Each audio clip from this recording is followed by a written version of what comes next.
Bismillahirrahmanirrahim. Assalamualaikum warahmatullahi wabarakatuh. Saya Amalia Khairunisa, NIM 193111115 dari kelas PAI 5D UIN Raden Mas Said Surakarta. Di sini saya akan menjelaskan mengenai peradaban Islam pada masa Khulafaur Rasyidin. Masa kekhalifahan Khulafaur Rasyidin berdiri setelah wafatnya Nabi Muhammad SAW. Khulafaur Rasyidin berasal dari kata khulafa dan ar-rasyidin. Kata khulafa merupakan jamak dari kata khalifah yang berarti pengganti, sedangkan ar-rasyidin artinya yang mendapat petunjuk. Jadi Khulafaur Rasyidin berarti para pengganti yang mendapat petunjuk. Para khalifah yang termasuk Khulafaur Rasyidin ada 4. Yang pertama yaitu Abu Bakar As-Siddiq.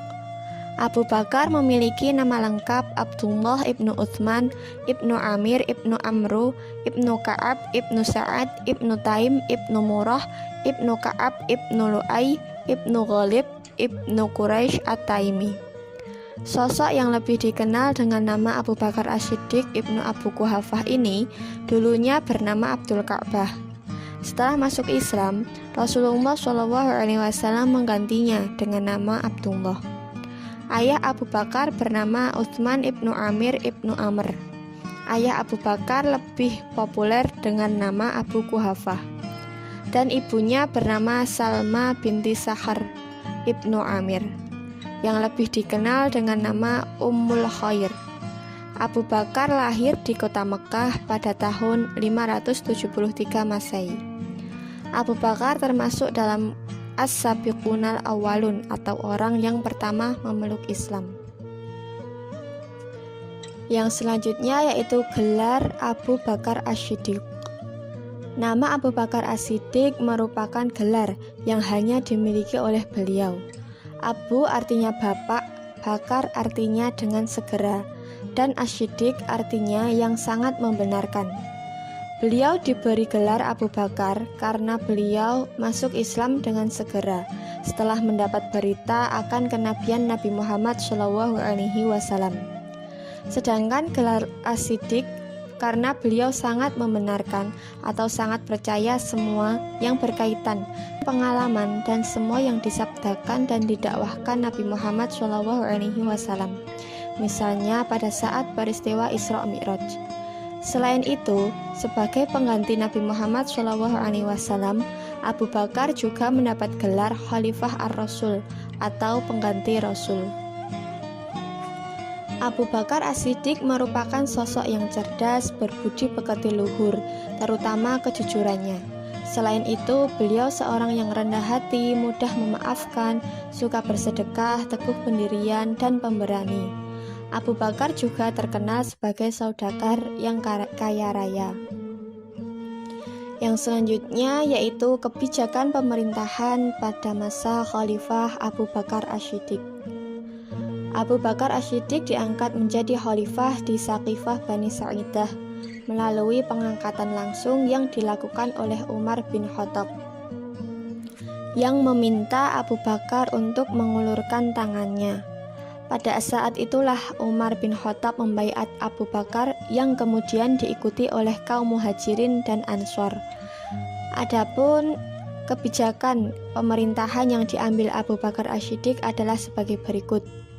Yang pertama, penataan birokrasi pemerintahan. Dalam masalah penataan birokrasi, Khalifah Abu Bakar masih meneruskan sistem pemerintahan Rasulullah SAW. Untuk melengkapi birokrasi pemerintahan, Abu Bakar mengangkat beberapa sahabat untuk mengurusi berbagai bidang. Misalnya, Ali bin Abi Thalib sebagai deputi, yang bertugas mengurusi masalah kesekretariatan negara. Selain itu, Umar bin Khattab dan Abu Ubaidah bin Jarrah juga termasuk sahabat yang diutus Abu Bakar untuk membantu roda pemerintahannya. Yang kedua yaitu memerangi nabi palsu. Di tahun-tahun terakhir kehidupan Nabi sudah bermunculan nabi-nabi palsu di wilayah Arab, bagian selatan dan tengah. Orang yang mengaku dirinya memegang peran kenabian pertama kali muncul di zaman Ia bernama Aswad al-Ansi, lalu Musailamah al-Kadzab, Tulaihah bin Khuwailid al-Asadi, Sajah binti al-Haris bin Suwaid at-Tamimiyah menjadi deretan nama selanjutnya yang mengaku sebagai nabi. Kesesatan Sajah diikuti oleh suku Bani Tamim, Taghlab, dan suku lainnya dari Bani Rabi'ah. Musailamah al-Kadzab dan Sajah merupakan suami istri yang berhasil membentuk pasukan besar yang berkekuatan 40.000 orang. Menghadapi pasukan besar itu, Khalifah Abu Bakar segera memerintahkan Ikrimah bin Abu Jahal dan Surahbil bin Hasanah untuk menghancurkan mereka. Perang melawan pasukan Musailamah al-Kadzab ini termasuk yang terbesar selama memerangi kaum pemberontak yang disebut dengan Perang Zamamah. Dalam perang itu, kaum muslim banyak yang syahid, termasuk para penghafal Al-Quran. Kebijakan pemerintahan yang ketiga yaitu memerangi kaum murtad. Berbagai masalah yang menyangkut keimanan mulai bermunculan setelah wafatnya Nabi. Beberapa golongan dari bangsa Arab yang lemah imannya justru berbalik arah dari ajaran kenabian dan menyatakan murtad. Mereka melepaskan kesetiaan dengan menolak memberikan baiat kepada khalifah yang baru, bahkan hingga menentang agama Islam. Mereka beranggapan bahwa perjanjian-perjanjian yang dibuat bersama Nabi dengan sendirinya batal lantaran wafatnya Nabi Muhammad. Upaya Abu Bakar dalam menghadapi penyimpangan ini awalnya dilakukan dengan mengirim surat kepada semua golongan yang menyimpang. Surat tersebut berisi seruan untuk kembali ke jalan yang benar, yaitu ajaran Islam. Namun, surat tersebut tidak mendapat respon positif dari mereka. Akhirnya, dengan sangat terpaksa, Khalifah mengirimkan pasukan untuk memerangi kaum murtad yang berujung pada kemenangan umat Islam. Peperangan ini disebut dengan Perang Riddah. Kemudian, kebijakan pemerintahan yang keempat yaitu memerangi kelompok yang menolak membayar zakat. Terdapat beberapa alasan mengapa setelah wafatnya Nabi banyak orang yang enggan membayar zakat. Adapun alasan yang paling kuat dari suku Arab, mereka mengira bahwa zakat serupa dengan pajak yang diserahkan kepada pemerintah pusat di Madinah. Hal itu tidak disukai oleh suku Arab karena bertentangan dengan karakter mereka. Mereka beranggapan bahwa hanya Rasulullah yang berhak memungut zakat, sehingga dapat menghapuskan kesalahan. Terhadap orang-orang yang enggan membayar zakat, Abu Bakar berkomitmen untuk memeranginya. Yang selanjutnya yaitu kodifikasi Al-Quran. Setelah terjadi berbagai pertempuran pada pemerintahan Abu Bakar, Umar bin Khattab memiliki keresahan terhadap keberadaan Al-Quran. Umar khawatir jika kelak Al-Quran yang ada pada ingatan kaum muslimin akan hilang sebab kematian orang yang menghafalnya. Untuk itu, Umar mengusulkan kepada Khalifah Abu Bakar agar melakukan pembukuan Al-Quran dalam satu mushaf. Awalnya Abu Bakar tidak setuju dengan usulan Umar. Menurutnya Nabi tidak pernah melakukan hal itu sebelumnya dan ia tidak berani melakukan sesuatu yang tidak pernah dicontohkan oleh Nabi Muhammad SAW. Akan tetapi Umar dengan gigih memujuk Abu Bakar sehingga Abu Bakar setuju dengan alasan Umar. Berikut merupakan alasan yang dikemukakan Umar. Yang pertama, banyaknya sahabat penghafal Al-Quran yang gugur dalam perang penumpasan kaum murtad, yaitu sekitar 70 orang hafiz yang syahid dalam perang tersebut. Yang kedua, ayat-ayat Al-Quran yang ditulis pada pelepah kurma, batu-batuan, dan kulit kayu sudah banyak yang rusak sehingga perlu penyelamatan. Dan yang ketiga, dengan pembukuan ini Al-Quran bisa menjadi pedoman bagi umat Islam sepanjang masa. Khalifah Abu Bakar menunjuk Zaid bin Tsabit untuk memimpin pengumpulan ayat-ayat Al-Quran. Al-Quran yang telah dikumpulkan dan dibukukan itu kemudian disimpan oleh Khalifah Abu Bakar As-Siddiq hingga ia wafat. Sepeninggalan Khalifah Abu Bakar, mushaf tersebut disimpan oleh Hafsah binti Umar, putri Umar bin Khattab. Kebijakan pemerintahan yang terakhir yaitu perluasan wilayah Islam. Daerah baru yang menjadi sasaran dakwah kaum muslimin adalah daerah yang berada di bawah kekuasaan Persia dan Bizantium. Selain itu, Abu Bakar memperluas wilayah penyebaran agama Islam ke Hirah, Anbar, Daumatul Jandal, Firat, Kazimah atau Mazar, Zarmuk, Syam, dan Syria. Masa kekhalifahan Abu Bakar berlangsung selama 2 tahun 3 bulan 8 hari, yaitu pada tahun 632 sampai 634 Masehi atau 11 sampai 13 Hijriah. Abu Bakar wafat pada usia 63 tahun, tepatnya pada hari Senin malam tanggal 23 Agustus 634 Masehi, 17 Jumadil Akhir 13 Hijriah di Madinah. Khalifah yang kedua yaitu Umar bin Khattab.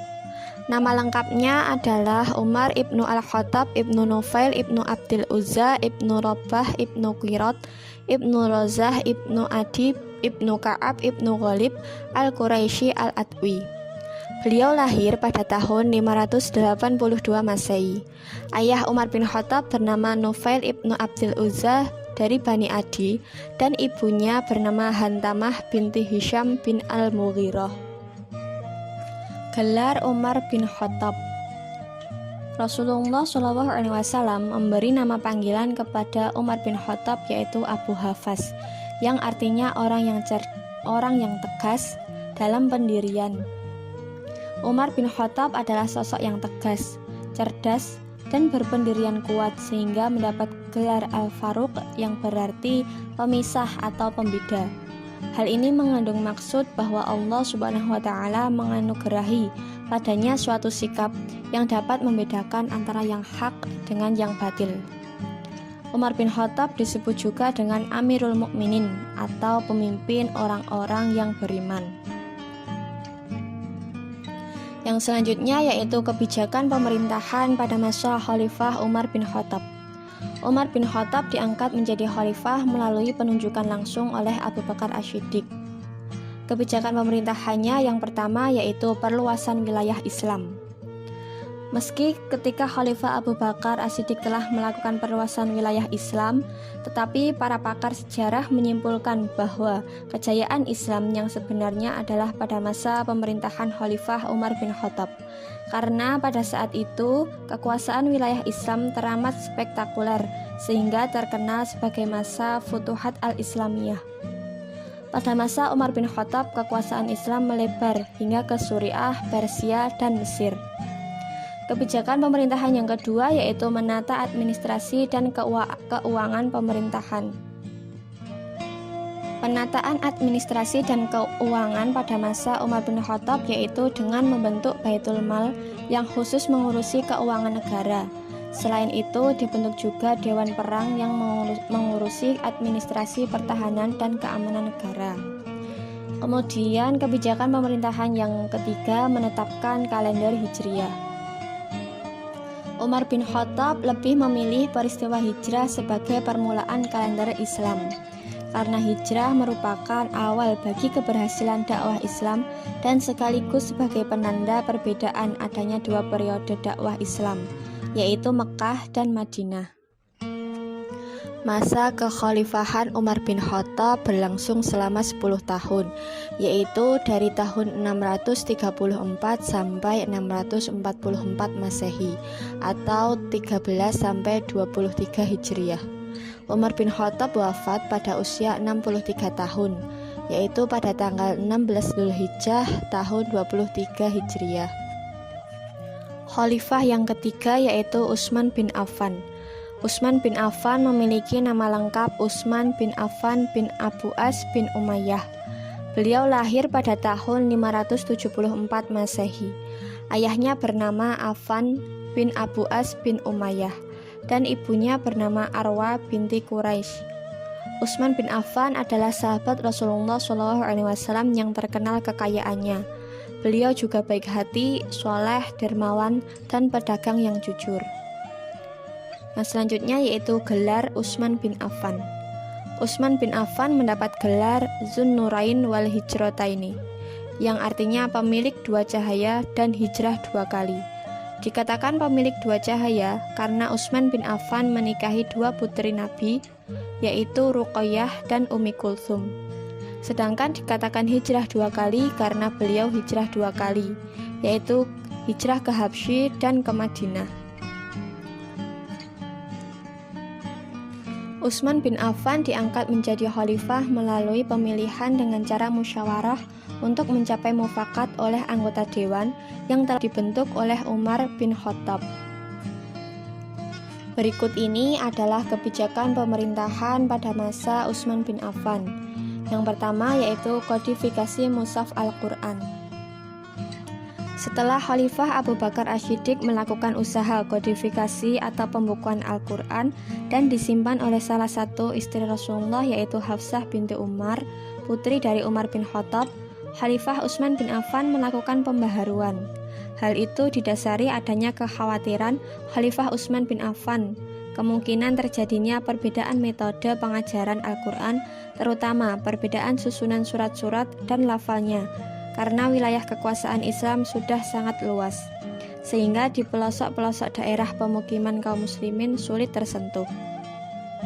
Utsman bin Affan segera membentuk suatu kepanitiaan yang bertugas menyusun Al-Quran yang diketuai oleh Zaid bin Thabit dan beranggotakan Abdullah bin Zubair dan Abdurrahman bin Haris. Panitia tersebut bertugas menyusun ulang surat-surat Al-Quran, kemudian dibukukan dalam sebuah buku yang disebut mushaf. Metodologi penyusunan didasarkan pada bacaan para penghafal Al-Quran. Kemudian jika terjadi perbedaan dalam bacaan, maka yang ditetapkan dalam mushaf adalah bacaan yang berdialek Quraisy. Sebagaimana diketahui wahyu Al-Quran turun kepada Nabi Muhammad SAW yang berkebangsaan Quraisy, sehingga dialeknya juga dialek Quraisy. Hasil usaha itu kemudian disebut dengan Al-Mushaf.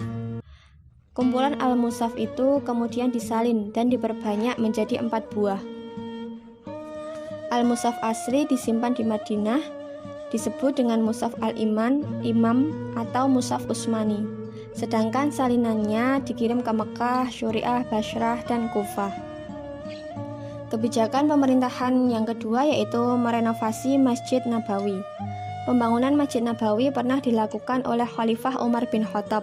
Pada masa Khalifah Utsman bin Affan kemudian direnovasi dan diperluas lagi. Renovasi itu meliputi perluasan masjid dan keindahan corak sesuai dengan kebudayaan Islam ketika itu. Lalu kebijakan pemerintahan yang ketiga yaitu pembentukan Angkatan Laut. Sebagaimana diketahui bahwa ketika Utsman bin Affan menjadi khalifah, daerah kekuasaan Islam merambah hingga Afrika, Siprus, dan Konstantinopel. Daerah-daerah tersebut dikelilingi oleh lautan yang luas. Maka atas usul dari Muawiyah bin Abu Sufyan yang ditunjuk menjadi gubernur Syuriah ketika itu, agar pemerintah menguasai lautan disambut baik oleh Khalifah Utsman bin Affan. Usul tersebut dianggap rasional karena dengan menguasai lautan akan dapat menjaga keamanan secara umum. Khalifah Utsman bin Affan segera membentuk angkatan laut yang kuat. Kelak dengan kekuatan angkatan laut tersebut sangat berperan dalam dakwah dan perkembangan Islam di seluruh dunia. Misalnya di negara-negara Eropa termasuk merambah juga ke Indonesia. Kebijakan pemerintahan yang terakhir yaitu perluasan wilayah Islam. Perluasan wilayah kekuasaan Islam pada pemerintahan Khalifah Utsman bin Affan ini semakin dioptimalkan. Hal itu terbukti dengan keberhasilan pasukan kaum muslimin yang dikomandani oleh Sa'id bin Ash dan Hudzaifah bin Zaman menundukkan Azerbaijan dan wilayah Armenia berhasil dikuasai oleh pasukan yang dipimpin oleh Salman bin Rabi'ah al-Bahi.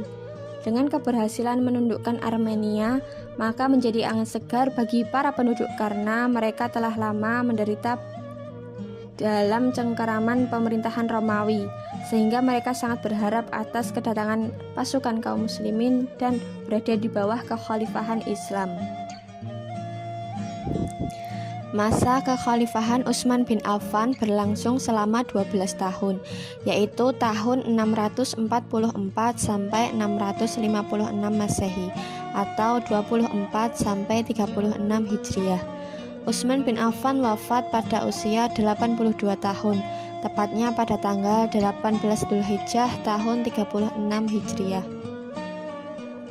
Khalifah yang keempat yaitu Ali bin Abi Thalib. Ali bin Abi Thalib memiliki nama asli Haidar bin Abu Thalib. Beliau lahir pada 13 Rajab tahun 599 Masehi. Ayahnya bernama Abu Thalib dan ibunya bernama Fatimah binti Asad. Ali bin Abi Thalib adalah menantu Rasulullah SAW.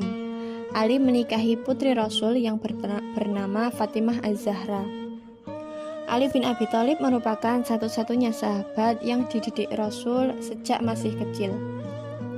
Ali bin Abi Thalib memeluk Islam sejak berusia 10 tahun dan termasuk dalam as-sabiqunal awwalun dari kelompok remaja dan anak-anak. Ali bin Abi Thalib adalah pribadi yang rendah hati, jujur, soleh, lembut, berani, dan teguh pendirian. Selama menyertai Nabi Muhammad SAW, Ali bin Abi Thalib selalu menunjukkan kesetiaan dan ketaatannya. Gelar Ali bin Abi Thalib. Ali bin Abi Thalib mendapat gelar Karamallahu wajhah, yang berarti semoga Allah memuliakannya. Gelar tersebut diberikan kepada Ali bin Abi Thalib karena beliau tidak pernah menyembah berhala semasa hidupnya.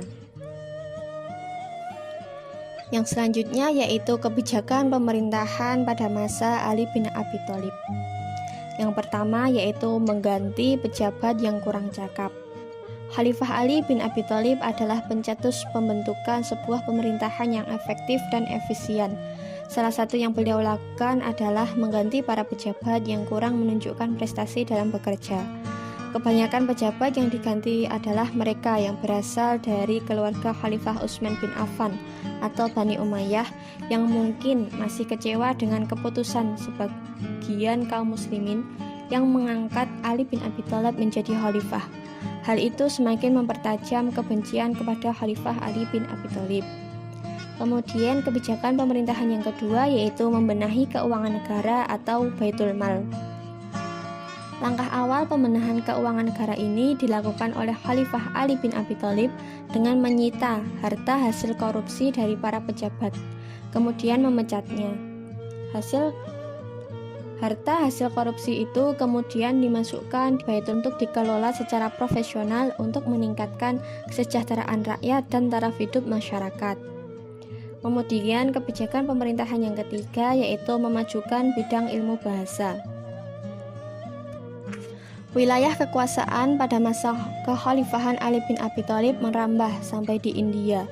Pada masa Khalifah Utsman bin Affan, penulisan huruf hijaiyah dalam Al-Quran belum dilengkapi dengan harokat, sehingga bagi yang belum memahami bahasa Arab akan kesulitan membaca dan menimbulkan kesalahan fatal dalam membaca teks-teks dalam Al-Quran maupun hadis, terutama bagi pemeluk Islam di wilayah yang jauh dari Jazirah Arab. Mencermati hal itu, Khalifah Ali bin Abi Thalib menunjuk Abu Aswad Ad-Duwali agar merumuskan pokok-pokok pengembangan bahasa Arab, terutama ilmu nahwu, yaitu ilmu yang mempelajari tentang tata bahasa Arab. Dengan adanya ilmu nahwu, maka akan sangat membantu kaum muslimin secara umum untuk memperdalam Al-Quran dan hadis sebagai sumber utama ajaran Islam. Kebijakan pemerintahan yang terakhir yaitu bidang pembangunan. Bidang pembangunan sangat digalakkan pada pemerintahan Khalifah Ali bin Abi Thalib, terutama kota Kufah untuk menjadi kota pusat kebudayaan Islam, yaitu pusat ilmu tafsir, ilmu hadis, ilmu nahwu, dan berbagai macam ilmu pengetahuan lainnya. Masa kekhalifahan Ali bin Abi Thalib selama 4 tahun 9 bulan, yaitu dari tahun 656 sampai 661 Masehi atau 36 sampai 41 Hijriah. Demikianlah penjelasan saya mengenai peradaban Islam pada masa Khulafaur Rasyidin. Semoga bermanfaat dan apabila ada kesalahan saya mohon maaf. Akhirul kalam. Wassalamualaikum warahmatullahi wabarakatuh.